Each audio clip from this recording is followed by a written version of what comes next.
Microphone 9. Microphone 10. Microphone.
Good morning, everyone.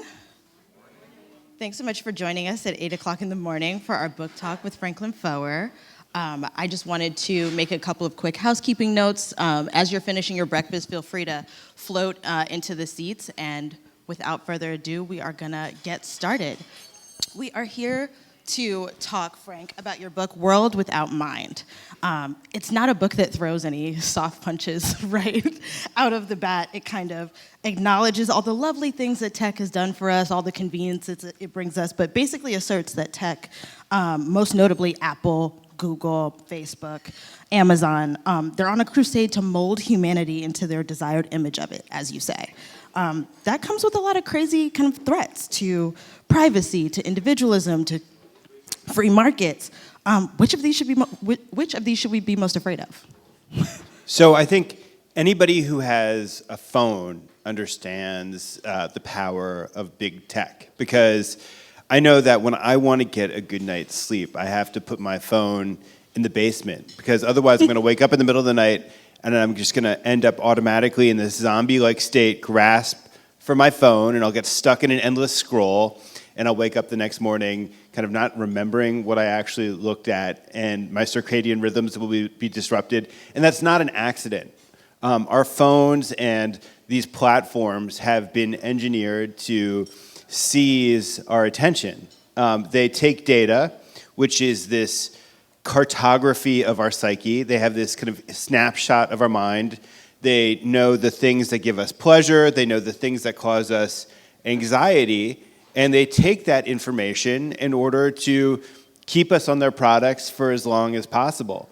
And that comes at a cost. It comes at a cost for us as individuals. And I think, we know this when we're having conversations with people we care about, in the ways in which our devices get in the way of our ability to connect and to actually be present for the people we love and we're in conversation with. When you're being distracted and notified all the time, it makes it harder to be a spiritual person, to contemplate the important things in the world, because your attention is always being steered in some other direction by someone else. And then it comes at cost for our society and our democracy, that we've seen it in the ways in which Google and Facebook have amassed these massive online advertising monopolies that have come at the expense of our profession. And media has paid a heavy price, especially at the local level. But in this other sort of subtle way, all of media has become dependent on these platforms. So Facebook is responsible for a huge amount of traffic that goes to media. And so Facebook's rules, the things that succeed on Facebook, end up getting transmitted to the rest of the profession. Our dependence on Facebook means that Facebook's values end up becoming our values, and it's highly distorting for the profession. I want to talk a little bit about your time at the New Republic. It's not a thing that you shied away from. You kind of grappled with up front. Your challenging time there, and the fact that technology and the pressure to adhere to things like Facebook and social media were part of the dissolution of your time there. Talk about how that played into your thinking about the book. Right. So New Republic, I was the editor of the New Republic magazine, which was this little magazine based in Washington. We never had a really big circulation. I read a history of the 1960s once that described how the entire readership of the New Republic wouldn't fill the University of Mississippi football stadium. And we were a magazine that elevated contrarianism to almost kind of theological conviction, sometimes to a fault. But this idea was that if something was conventional wisdom, it wasn't going to make it into our pages. And then we really struggled with the transition to the digital era, because blogging was opinion, and opinion was what we did, and suddenly we faced all this competition, and we couldn't really figure out how to find our place in that new world. And I'd been editor, and it meant that we were constantly searching for new owners. And I got exhausted with that, and I stepped down as editor in 2010. It's probably an interesting Freudian conflation there I just made. And then in 2012, a couple years later, we had this white knight who walked in, this mystical savior whose name was Chris Hughes, and he was 28 years old, and he was worth $700 million. Yeah, you hit him already. And he professed to be idealistic and earnest, and he was all those things. And he kind of represented this hope that journalism could find a dignified way to transition into the social media era. And it worked out great until he rightly started asking questions about our revenue, and he started to panic about our business model. And he said, I know how to fix this. It's not going to be through selling advertising, because I don't like doing that. It's going to be through social media, because I invented it and I know the tricks. And so we made this really quick transition where we've been a magazine that had rejected conventional wisdom to being a magazine that was embracing the values of Facebook, which are all about the thing that is trending, and trying to use data and use our understanding of the weaknesses of readers in order to try to gin up articles that they'll click on. And it felt like this huge shock to our system, and things ultimately ended up going really badly. The graceful transition wasn't so graceful. Yeah. Talk about the dissonance. And one of the most interesting parts of the book to me was this theory that there's a big dissonance between the values of these big companies as far as valuing individualism and single users agencies and the connectivities of social networks, and the place that they kind of take up as a monopoly, and kind of removing that agency and kind of making choices for us and automating the kind of little small choices we make every day. What tension were you trying to drive at there? Well, I do think that that's precisely the kind of almost diabolical irony at the heart of all of this. It's exactly right. It's that social media and so much of the internet creates this illusion that we're in the driver's seat, that it's our choices, yet that's not the case. It's not the case in ways that we know. It's like if, the thing that Google decides to put at the top of its search results is the thing that we're most likely to click on. And that's an incredible amount of power that Google has invested in itself. We know that the search, that your news feed on Facebook is not just your friends sharing things. It's an algorithm that's sorting a massive amount of news and information in order to keep you engaged as long as possible. And so there is this invisible power that lurks. And what's so terrible about it is that that is the personalized part of it, that they are exploiting the weaknesses of the individual. But one of the paradoxes, I think, is the ways in which it actually ends up inadvertently driving us in a conformist sort of direction. And I described this a little bit in the ways in which Facebook has reshaped media. So I'll give you an example. There was a lion, a celebrity lion, called Cecil, like the Kim Kardashian of lions, who was killed by a Minnesota hunter.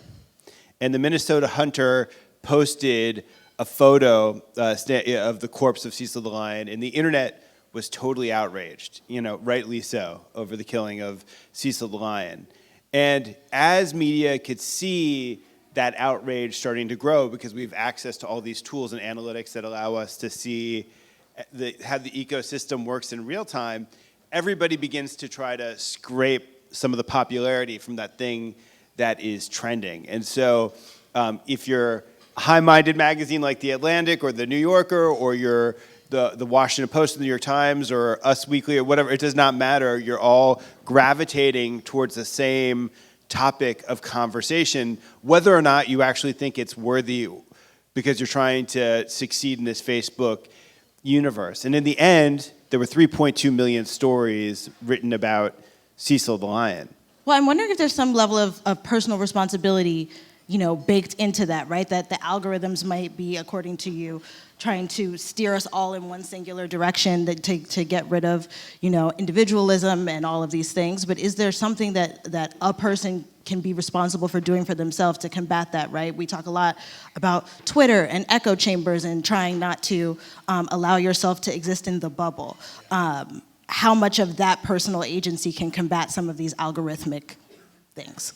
So I think a lot about the way that we think about technology tends to eat away at our sense of agency, that we're told that these things are inevitable, and so there's really nothing that we can do about it. But there's an analogy that I take some hope in, which is that if you look at the development of food, that 60 years ago, there was this revolution in food where we suddenly had access to TV dinners and processed foods, and we scoff at that now, but it was an incredible thing at the time because of the convenience and the price.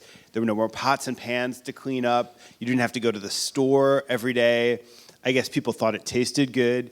And then you wake up many decades later and you say, holy crap, this stuff was reverse engineered in order to addict us. It remade our palates. It remade the whole economy of food production. And we paid a terrible price with both our waistlines and the damage to our planet.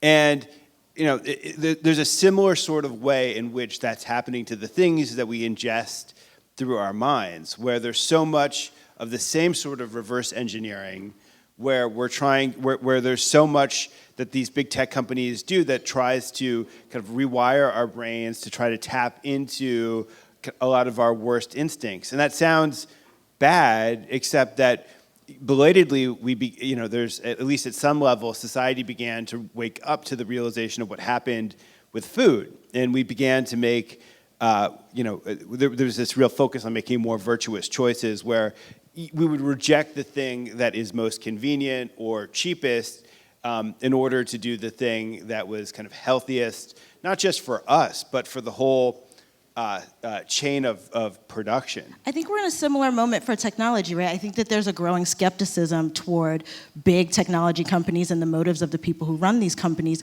Where do you think that started? Is it an example like Edward Snowden? Is it an example like the election of Donald Trump? Is it something much earlier than that? When do you think the tide started to turn where people started to become more critical of their relationship with technology? With the publication of my book, of course. I think that the election of Donald Trump was an event that rumbled society to its core. And in my book, I write about how with privacy, there's just all that we've been so inattentive and so unfocused on the ways in which we've left ourselves vulnerable. And I wrote that there's going to be a moment where we're hit by what I call the big one, which was a hack that would rumble society to its core, and that we would wake up to a lot of the stuff. And you could argue that the hacking of our election is a pretty big thing. And I think that the election of Donald Trump did a couple things. One is, I think it created anxiety more broadly about the information that's consumed by our citizens, and created an awareness of the filter bubbles in which we exist. I think with Facebook and the Cambridge Analytica scandal, we started to see the ways in which there was this extreme carelessness with our data. And I think that there was actually a lot of pent up rage that people felt towards these companies, especially in media. It's like the New York Times was like pounding Silicon Valley day after day for a stretch last year. And you have to think like that anger was lurking there, but suddenly it became kind of acceptable to express it after the election of Donald Trump. And most importantly, we see people turning away from some of these platforms. I'm not sure exactly what's happening with Facebook and why it hit this stall. I think that to some extent they've just kind of plateaued.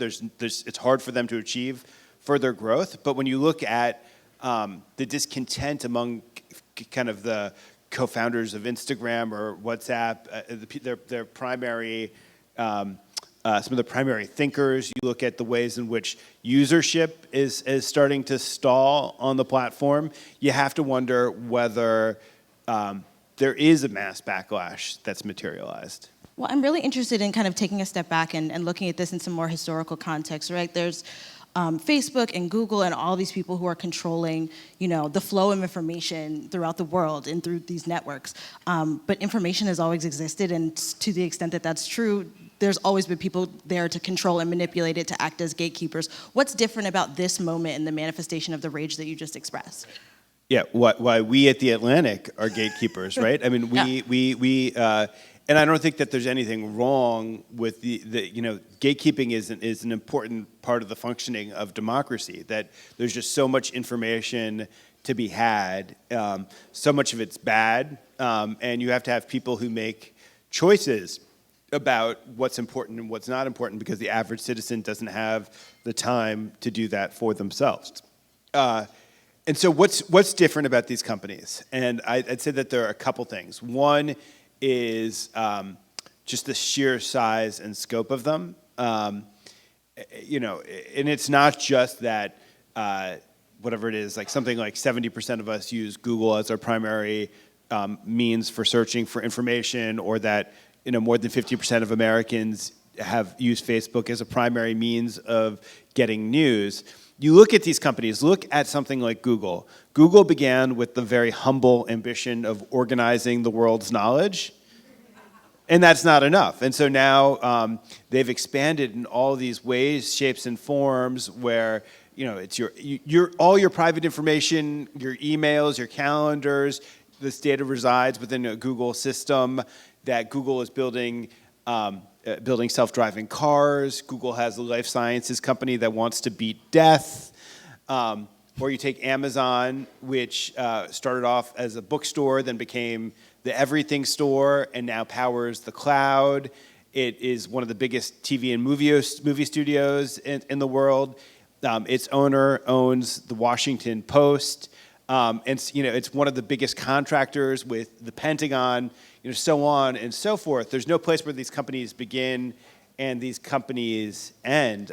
Well, to that end, it sounds kind of like an unstoppable force almost, right? It seems to me like the main takeaway from your book is that we should take a moment and just think about all the ways that these companies and tech broadly is kind of eroding the things that make us human, right? That's a big, lofty kind of thing to tackle. And you use examples of things that we can do as small as like reading a book on paper versus reading it electronically. I'm curious to say, how do you think these small kind of solutions attack what seems kind of like a gargantuan goal? So, in my view, big tech represents an economic problem because they've achieved so much power over the way that our markets function. Google and Amazon are just so crucial to the ways that the restaurant industry works, the retail business works, and so there are political solutions to that. And you see right now this revival of antitrust, which had been a sleepy, dormant backwater of the law that's suddenly coming roaring back, where you have everybody from Elizabeth Warren to Donald Trump to the Democratic Party all trying to elevate anti-monopoly as a central feature of their analysis of political economy. But I'm glad you brought up the kind of the personal aspect of that, which is that I think that as individuals, we need to look for the seams and the spaces where we can tend to our human core, where we can focus on maintaining kind of the sense of contemplation and privacy. And the book's example is, I think, a powerful one in that when Jeff Bezos unveiled the Kindle in 2009, everybody predicted that hardcover books would disappear because it was just so incredibly easy and convenient to download a book. Nicholas Negroponte, who ran the MIT Media Lab, said by the year 2015, hardcover books would cease to exist. Well, lo and behold, it's 2018. Still here. Yeah, it's still here. And why is that? And I think subconsciously, I think a lot of us made a decision to return to hardcover books. I was a big fan of the Kindle when it came out. I have like 5 Kindles sitting in my basement that I bought that are now that I've never used, I haven't or touched for the last couple years. And I think subconsciously we end up gravitating to this space that is represented by the book. That in the history of reading, reading was something that was a very, very public activity. That it was literally a magical thing. You had priests reading the Word of God to illiterate masses. You had storytellers going to villages to read stories to illiterate publics. And then in the late Middle Ages, when reading started to become a private activity, everything changed. We started to develop this sense of privacy. There was this proliferation of dangerous, subversive, revolutionary ideas that culminated in the Enlightenment, because we suddenly had this space where we weren't being dictated to, where we had the ability to conceive our own ideas. And so where do we read now? I mean, I'm not ashamed to admit, I read in the bed, I read in the bathtub, I read in like the most private spaces in my home. And I think as we gravitate back to the paper book, we're actually engaged in this subconscious act of resistance, where we're saying, I don't want somebody looking over my shoulder as I read. I don't want somebody notifying me and dinging and pinging me and trying to hijack my attention. I don't want to be umbilically connected to a corporate store. I want to be in this space where I'm alone. Absolutely. I want to transition quickly and selfishly to talk a little bit about your work with The Atlantic this year. You wrote 2 cover stories about some of the most newsy, important topics of this year, right? Paul Manafort and ICE. I want to direct most of our attention to Manafort. How did you identify, you talk about corruption being the master narrative of our times. How did you identify Paul Manafort as one of those key players among what seems like a sea of people that exemplify similar behavior?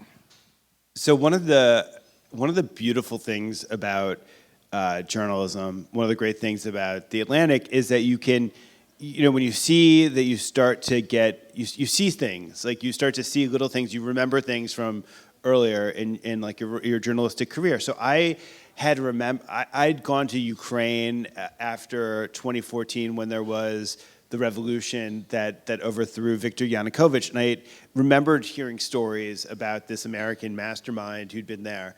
I'd studied the history of Washington conservatism, and I'd known about Jonas Savimbi and some of the other dictators that Paul Manafort had worked for, and I'd heard about his work there. And so I just had this, I was drawing on that database of reporting experiences, and I just had this spidey sense that this guy was kind of at the heart of something, and that even if he wasn't at the heart of collusion, that there was still a parable about the way that Washington functioned that could be told in the form of his biography.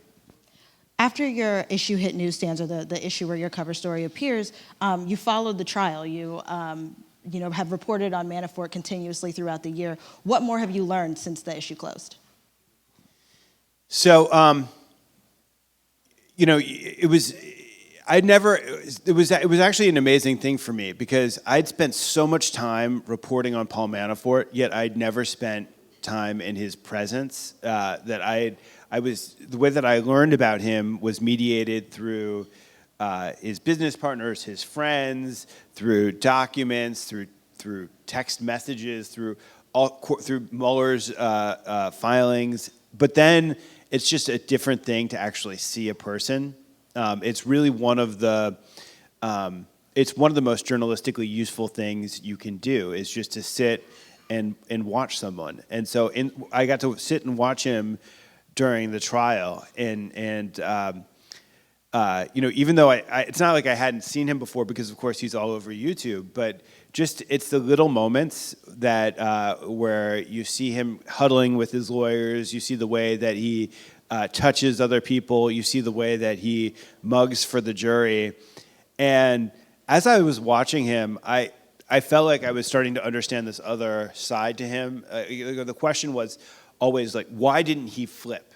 Why did it take him so long to cut a deal with Robert Mueller? Because he obviously was guilty. He was obviously going to go to prison. And my theory after watching him was that he actually thought he could win, that there was this bizarrely inflated sense of self-confidence that the guy projects, and you see it in the court. And I watched him just treating the jury as if it was like the 3rd congressional district in Michigan, or as if it was the news media. And I saw him, and I felt like, by God, this guy thinks he can do it. And then when he wasn't able to do it, I could also see how that was going to crush his sense of self, and that it felt to me like as soon as he lost, and as soon as he was sitting in that jail cell, and he was staring at the abyss, and he was thinking about what the rest of his life was going to look like, and he knew Donald Trump, and he knew that Donald Trump could not be a reliable source of a pardon, because there's nothing about Donald Trump that's hugely reliable, that he was going to cut a deal.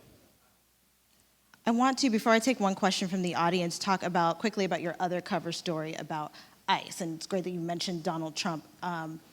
The piece kind of focuses on kind of this institutional expansion of the agency and kind of how detrimental decisions that are being made by the administration kind of trickle their way into this agency that was kind of relatively unknown or not necessarily in the public eye. When you think of big news events like family separation at the border and the Muslim ban and the challenges with DACA, those are big things, but I also get the sense from reading your piece that there are these kind of smaller, less identifiable things that have gone on within the agency that also present a really big challenge.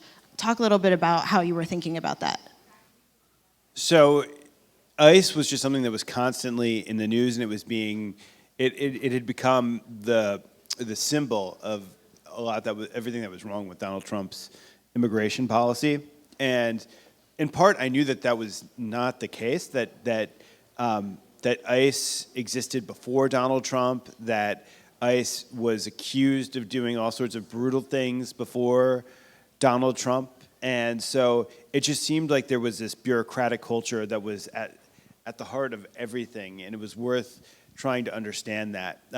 Because one of the aspects of immigration policy enforcement that I find just the most troubling is the ways in which it becomes so easy to take the immigrant and to dehumanize them, to act as if they're just a case number or just part of a kind of a faceless mob that's invading the country. And I think that's certainly the way that it's portrayed by a lot of conservatives. And so I wanted to understand the way that the system actually worked. If you're an ICE agent, how do you think about your job? How do you describe your own place in the world? How do you describe the moral decisions that you're forced to make on a daily basis? And that's kind of what drove me into just to doing almost. I wanted to do a bureaucratic study. How does the apparatus work? We have time for one question from the audience, right here in the corner.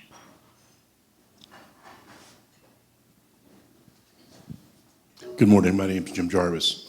For those of you who don't recognize me, I'm an old white guy. I think at some level we're all fearful of what's happening in big tech, and we live in a world now where, rather than we find opinions rather than form opinions. We are entering a world in which decisions are not only unaccountable and opaque, but with AI fundamentally incomprehensible. What I hear your critique mainly involving is the ills of capital concentrations. But it seems to me that this evolution doesn't depend on capital concentration. It's much more fundamental than that. What would you suggest prescriptively we do about the circumstances we're in? So, in my view, pluralism. I mean, the reason I focus on capital concentrations, which I don't think is the entirety of the problem, but it's, for me, at the core of it, which is that you want to live in a world where there's pluralism and competition. And part of the problem is that if Google does a bad job with my privacy, I really don't have much of an alternative to turn to. There should be a robust competition to create products that do a better job of protecting privacy or do a better job of curating the world. I'll give you an example of the one way in which Google fails. I typed into Google a few months ago the term, "What is God?" Like a fairly fundamental question. I wanted to see how Google would respond. And it's a pretty rich topic, right? Some of the best writing in our civilization addresses this topic, from St. Augustine to Maimonides to Christopher Hitchens and Richard Dawkins. And yet, when I did that search, I got page after page of proselytizing evangelicals, where on page 3 I got to Billy Graham, and he was the best theologian I'd found in that search to that point. And there's just a carelessness that comes with the way that they're curating that information. Why isn't there a search engine that's pushing them to do a better job of getting a deeper, richer set of results to such an obvious question? So that's one thing. I think competition is important, and we need to be prodding that. The second is, it is just gobsmacking that there is no law protecting our data. I mean, I'm not talking about GDPR, the European privacy regulations, which are a much more robust set of rules. But your health data is protected, some of your financial data is protected, but there is no law on the books in our nation, in Washington, D.C., that protects your data. That's something that needs to change, now. And we're entering in this world where everything is the internet. Everything is connected to the internet, and there are the most minimal standards when it comes to all these, billions of devices that are now connected to the internet that have the potential to surveil us. Why aren't we demanding a measure of privacy with all these things that we're now sticking into our homes? I think that our political culture needs to awaken now to these problems to begin to address them.